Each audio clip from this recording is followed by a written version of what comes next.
In the fall of 1898, in Wheatley, South Dakota, a widow began hauling home the trash the whole county burned. Tumbleweeds. Russian thistle, if you want the government name for it. The gray, rolling weed that had crossed our fences every November since anybody could remember. We raked ours into piles and set them afire, the way you do. Lida Rowe raked hers onto a hay rack and drove them home. Her first load came into her yard the second week of October, heaped 9 feet high, and she went straight back out for another. You have to understand what October asked of that country. Threshing to finish, corn to haul, houses to bank before the freeze. Nobody in Hand County had daylight to spend on trash, and here was a woman alone, with a mortgage note at the bank, spending hers by the rack load. By Christmas, we had a name for the thing she built with it. By the second week of February, at 40 below zero, we would have traded a crop to be inside it. I say we because this story belongs to the town, and the town did not behave well in it, and the town has had a long time to think that over.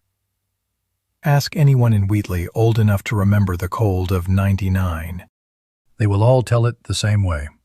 They will all start with the burning. Burning tumbleweeds was half chore and half holiday in that country.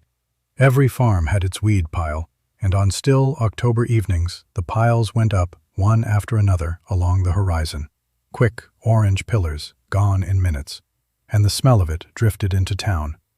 It was the smell of tidiness. A man who burned his weeds was a man keeping ahead of things.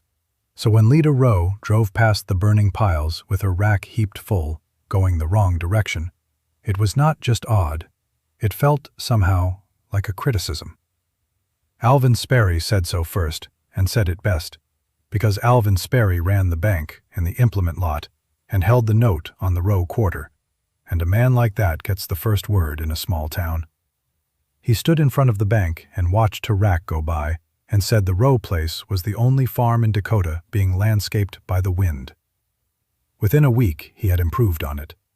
He called what she was building the Rat's Nest, and the name took, the way names do, and we all said it. That is part of the record too. At church the women were kinder and no more useful.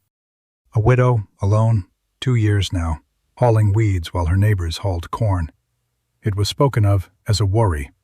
Worry is what mockery wears to church. Her people said their piece as well. Grant Rowe, her brother-in-law, farmed the next quarter east. A careful, square-cornered man, the best judge of stock in the township, and nobody ever heard him laugh at her once. He drove over in the middle of the month and stood in her yard with his hat in his hands and made her the offer everyone knew he had made before. Sell the quarter to Sperry, who wanted it. Come live with his family, where there was room. She thanked him and went on unrolling second-hand poultry netting off the back of the rack. Grant looked at the netting a long while and drove home. And still the racks came in, load after load, week after week. Some of us slowed our teams on the section road to watch. She had set a double fence of netting all around the cabin walls, 2 rows of it, an arm's reach apart, staked and wired, and she was stuffing the space between with tumbleweeds and treading them down like a woman packing wool. Around the cabin, around the henhouse, around the little stable. By the end of October, a few of us had quit smiling on that road and had begun to wonder, privately, whether the widow knew something Wheatley did not. To understand why a woman spends October on trash, you would have to have stood in her kitchen, and almost nobody did. Those who did saw what there was to see, and I will set it down plainly and leave it alone. Tom Rowe's razor strop still hung on its nail by the door, 2 years after the fever took him. His boots stood greased on the porch every fall, greased fresh by her hand, and nobody ever wore them. His coat held the 3rd peg between her coat and the child-sized slicker of a boy who would have been 11 that winter and did not live to be 2. She dusted the peg rail every day of her life. No one in that house said one word about any of it, because she was the only one in that house. The idea itself she got from a cow, and she never pretended otherwise. The March storm of '96 had caught the Rowe's milk cow out, and Tom had hunted her for 2 days and given her up for dead. On the 4th day, the cow walked home. Tom backtracked her to a draw south of the place, a draw choked shoulder-deep with tumbleweeds. The wind had been filing away there for years, drifted over with snow into one white roof. The cow had bedded down inside that tangle, and her body heat had stayed in it, and there was a breathing hole melted up through the crust with frost feathers around it like a chimney. Tom told that story at the elevator, and we all nodded at the strangeness of things and forgot it. His widow did not forget it. She said the lesson of it to Grant just once, when he asked her straight out what she thought she was doing. "Walls stop the wind," she said. "Only still air stops the cold." It sounded like a widow's notion. It was a system.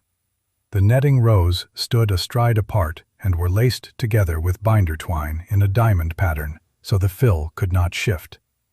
The fill went in dry and was trodden tight, layer on layer, higher than the eaves on the north and west, window-sill high on the south, where the winter sun was welcome. The whole coat stood clear of the stovepipe corner by a good gap, bare ground and bare wall, kept swept. Around the sill logs, before one weed went in, she had tacked a skirt of flattened tin cans, the way a careful man rat-proofs a granary. The netting was bought used, off a man in town who was glad to be rid of it. Counting netting, staples, and twine, the widow's coat cost her $4, and the fill was delivered free, by the wind, forever. The first trial came before the coat was half built, and it came the way trials do, on the wind. The last week of October, a dry gale got in ahead of her. She had 3 days of raked weeds standing in loose piles, waiting for the cage, and the gale took every pile and strewed them across 2 farms and the section road, and for one afternoon, the Rowe place was doing exactly what Sperry said it was doing, giving its trash back to the county. Men picked tumbleweeds off their fences for a week and named the source. "The widow's trash is migrating," Sperry said, and the bank laughed, and the elevator laughed harder. She did not explain, and she did not stop. She changed her order of work. Cage first, stuff after. From that week on, not a weed came off the rack except straight into netting, and each layer was trodden before the next went in. Grant drove past while she was treading down the northwest corner, and he looked at the new order of work the way he looked at a well-set fence line, and neither of them mentioned it. But Grant Rowe had a case to make, and in November he came and made all of it, standing in her yard, quiet and orderly, the way he did everything. I can give you his argument nearly word for word, because he made it again that winter at the elevator, more than once, to anyone who called her crazy. He did not think she was crazy. He thought she was wrong, and he was particular about the difference. First, fire. "Dry thistle burns like spilled kerosene," he said, all at once and reaching. She was wrapping her house, her hens, and her stock in 300 rackloads of kindling, 10 feet from a working stovepipe. One spark. Second, wind. What the wind delivers, the wind can repossess, netting or no netting, and a Dakota Northwester would strip that coat off her walls by New Year and scatter it into the next county. Third, vermin. "A weed wall is a mouse hotel," he said, "and mice do not stay in the hotel. They move into the house, into the granary, into the seed corn." And fourth, the one that carried in that country, seed. A single tumbleweed ripens 20,000 seeds and more, and sheds them wherever it rolls or rests. She had corralled maybe 1,000,000 weeds. Come spring she would have planted her quarter, and his quarter, and half the township in Russian thistle, and there were weed laws now, and fines under them.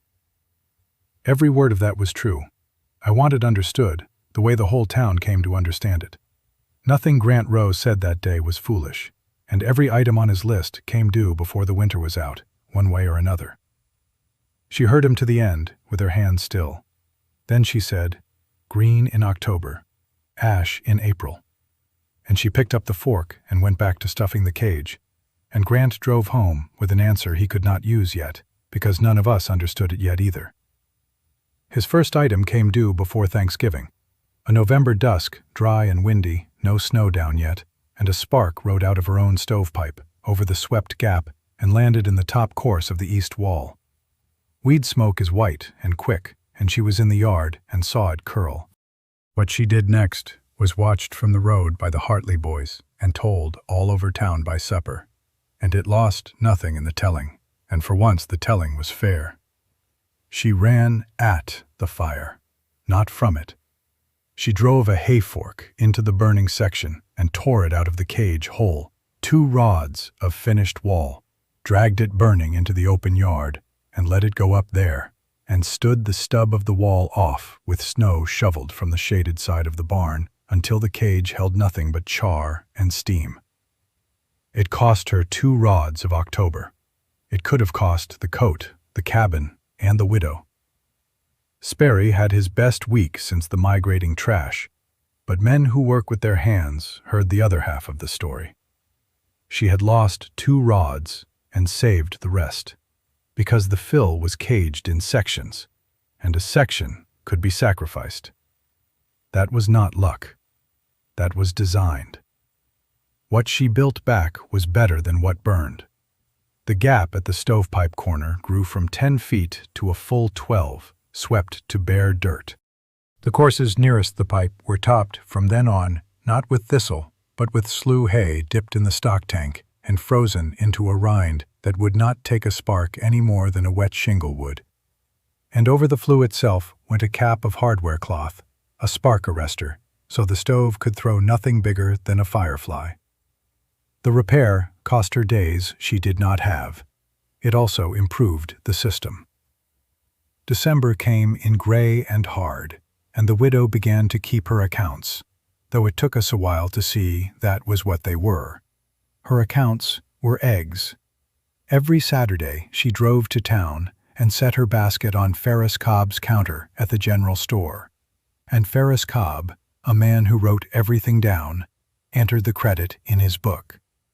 Now every farm in that country kept hens, and every farm knew the arithmetic of hens. Hens pay in the warm months and quit in the cold.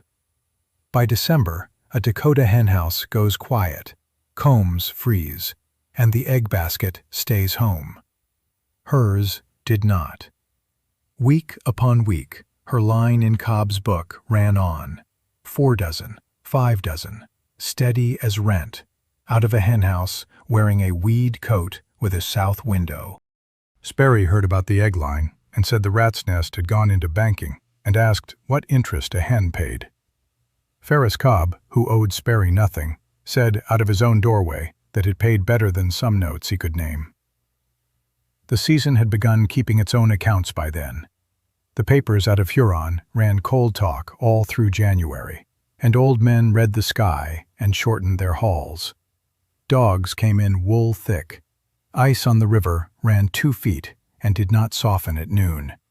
And down at the depot, the agent had his flags ready, the cold wave flag among them, white with the black square in its heart, which the Weather Bureau flew when something worse than winter was coming. The signs were small, and they all pointed the same direction. Something was coming that would take the measure of every wall in the county. There was one more flaw in the coat, and no one in Wheatley found it for her, because it could not be seen from the road. She found it on her own ceiling. In the middle of January, she noticed frost feathering the boards of the cabin ceiling along the north wall, a thin silver line up where wall met roof, inside the house, above the reach of the coat. She read that line the way Grant read a lame horse. Heat was walking out over the top of her wall, up under the eaves where the coat stopped and the cold began.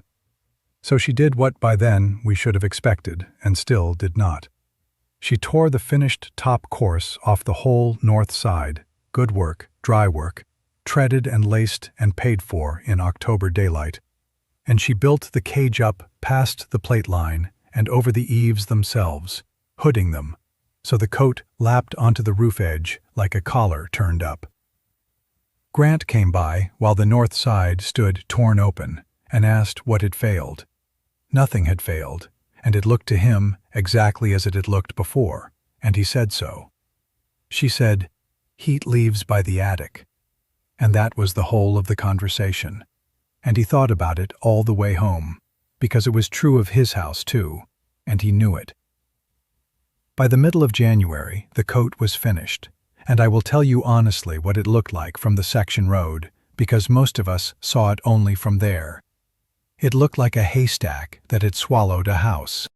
A shaggy gray mound, taller than a man, on the north and west, sloping to the sills on the south, with a stovepipe standing up out of a swept, bare corner and a wisp of smoke on it, and one small south window looking out of the shag like an eye. There was no beauty in it that any of us could see that winter. Set beside the trim white farmhouses of Wheatley, with their painted porches and their banked snow, it was an embarrassment, and we said so, and Sperry said it loudest and got the laugh every time. Winter was 3 weeks from settling the question. February came in mild and false. Then the signs turned loud all at once.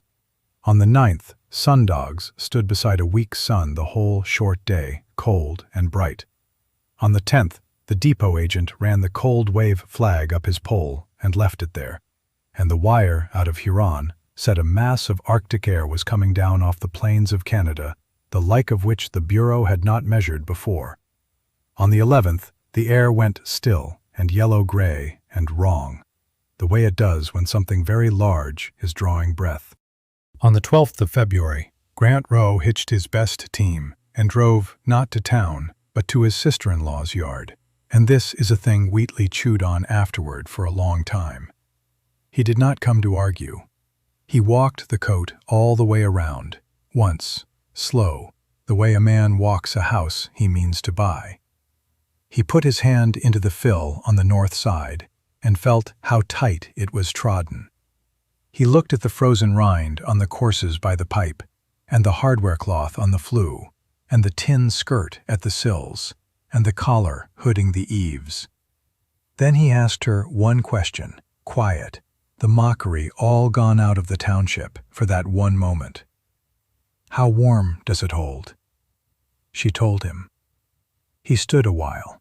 Then he got back in his wagon and drove home, and moved his own family and his best stock into his soundest building, and nailed slow hay over the north windows, and he never said aloud what had turned him. But he had put his hand in the wall, and the wall told him. The cold came down on the county on the 13th of February, 1899, and it is in the record, so you need not take an old town's word for it. It is the coldest air that ever crossed Dakota in the memory of the Weather Bureau. The thermometer at the depot fell through 0 on the evening of the 11th and kept falling, and by the deep of the storm it stood at 40 degrees below and stayed below 30 for the better part of a week. And the wind out of the northwest ran with it the first 2 days and drove the snow flat so a man could not see the barn from the house. Trains stalled in the cuts. The mail stopped. The whole northern country locked up solid as an anvil, and every family in Wheatley shut its door on the 12th and waited to see what its walls were worth. The cold did not care what any wall cost or who had laughed. Now I will tell you about the worst night in 2 houses, because the town keeps both stories, and it kept the second one out of Ferris Cobb's book. Alvin Sperry had the finest house in Wheatley, and I say that plainly because it did not save him from a bad week. Sawn lumber, machine siding, a proper cellar, lath and plaster, the best that his money and the lumber yard could raise. The cold walked through all of it. It came in around the sash and the fine-fitted doors in thin white threads. Frost climbed the parlor windows till the glass went blind, and then it climbed the nail heads inside the plaster, each one growing a white star. Sperry fed his 2 stoves day and night, and burned better than a ton of the hard coal he sold, and the far corners of his rooms stood at freezing anyway, and the water pail skinned over 8 feet from the kitchen stove. He and his family lived that week in 2 rooms, in coats, and his fine parlor stood cold as the yard.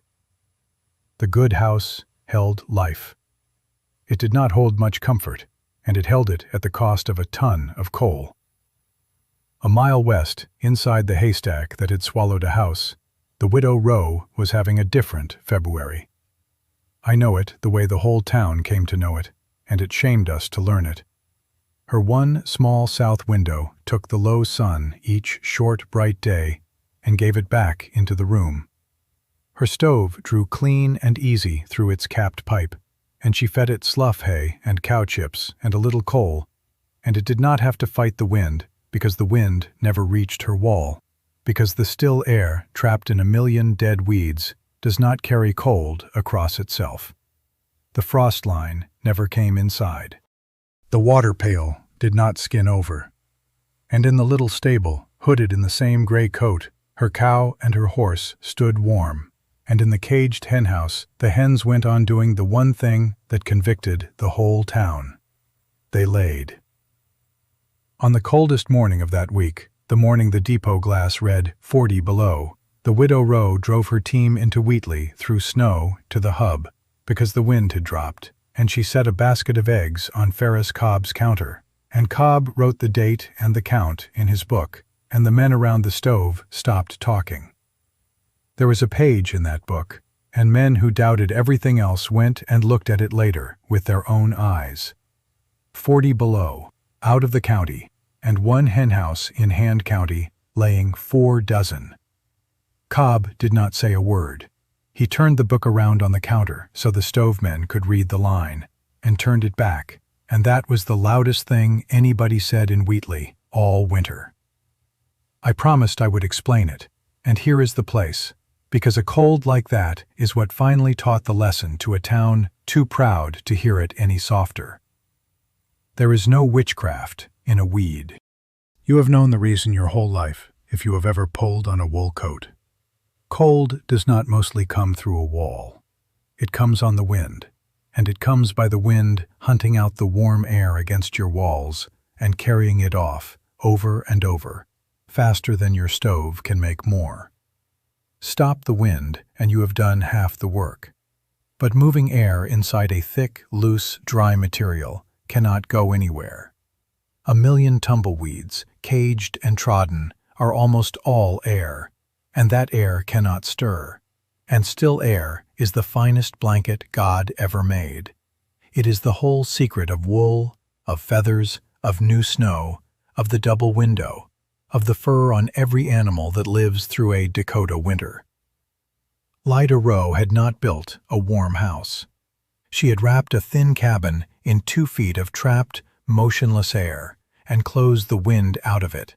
And after that, her stove was not asked to fight 40 below. It was asked only to warm a room the wind could not steal. And any stove alive can do that on hay. Mind, the weeds gave nothing free, and Grant Rowe had been right to name the costs. Fire was a real danger, and it took its 2 rods before she mastered it. Mice moved into the coat by the 100, exactly as he said, and she fought them all winter with tin and traps and 2 barn cats, and never fully won. And in the spring the seed came due, and that is part of the honest telling of it. It was arithmetic, not magic, and some of the arithmetic was owed to the wrong side of the ledger. The wind fell on the 16th, and the cold let go slow over the days after, and Wheatley dug itself out and counted what it had. We had all lived, but we had not all lived the same week.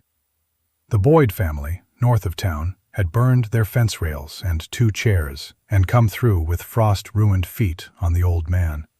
Every henhouse in the county but one stood silent, combs black, and folks who had laughed at a weed wall in November drove past it in February with their eyes front and their mouths shut. And here is the part the town has to tell on itself, or the story is a lie. Alvin Sperry, who held the note and the name and the loudest voice, drove out to the Rowe place the last week of February. He did not go to gloat.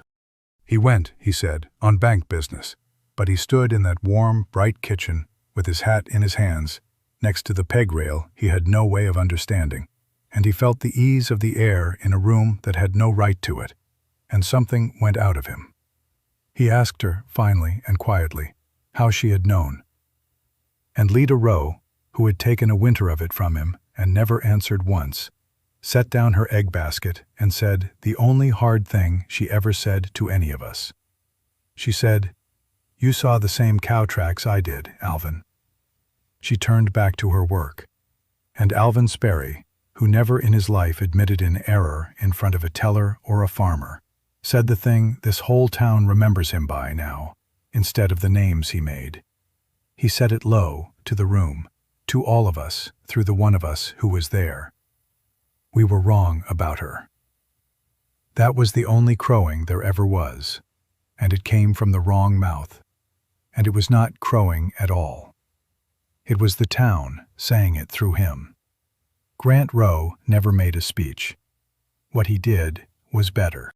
He looked at the one true weakness the winter had shown, the fire, and he spent the next fall building his sister-in-law a proper cage of woven wire and iron posts, fireproof to the sills, with the Thistle held 2 feet off every pipe by a frame of his own design, so a spark had nowhere to land.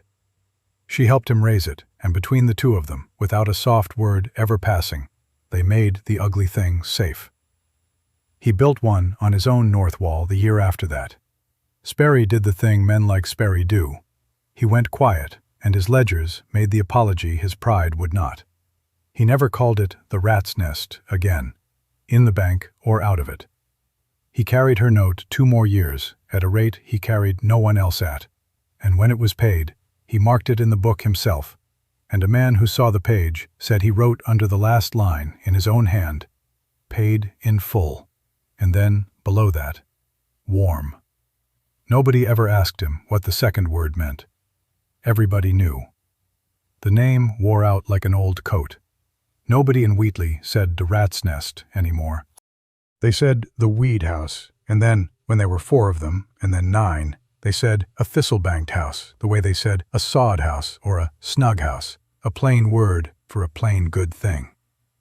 Folks came from 2 counties over to see how it was laced and caged, and Lida Rowe showed every one of them, patient as October, and never once told them about the cow or the razor strop or the small greased boots that stood on her porch every fall of her life and were never worn and never explained. I am an old woman now, and I was one of the ones on the road who quit smiling early, which is the most I can say for myself. The weed houses are gone. Cardboard and rock wool do the work now, and do it without the mice. But the physics she used out of a burning trash pile is the same physics in the wall of every warm house standing in this county tonight, and not one of those walls knows it owes a debt to a widow we called crazy. People ask me what the hard winters taught. They expect something about endurance. I tell them what Lida Rowe told the bank instead. Walls stop the wind. Only still air stops the cold.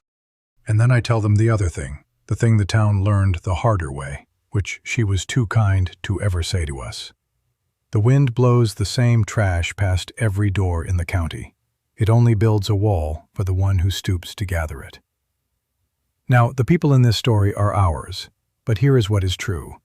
Russian thistle, the tumbleweed, came into South Dakota in the 1870s, in flaxseed, carried by German-Russian immigrants, and by the 1890s it had rolled across the northern plains and was hated and legislated against as a noxious weed.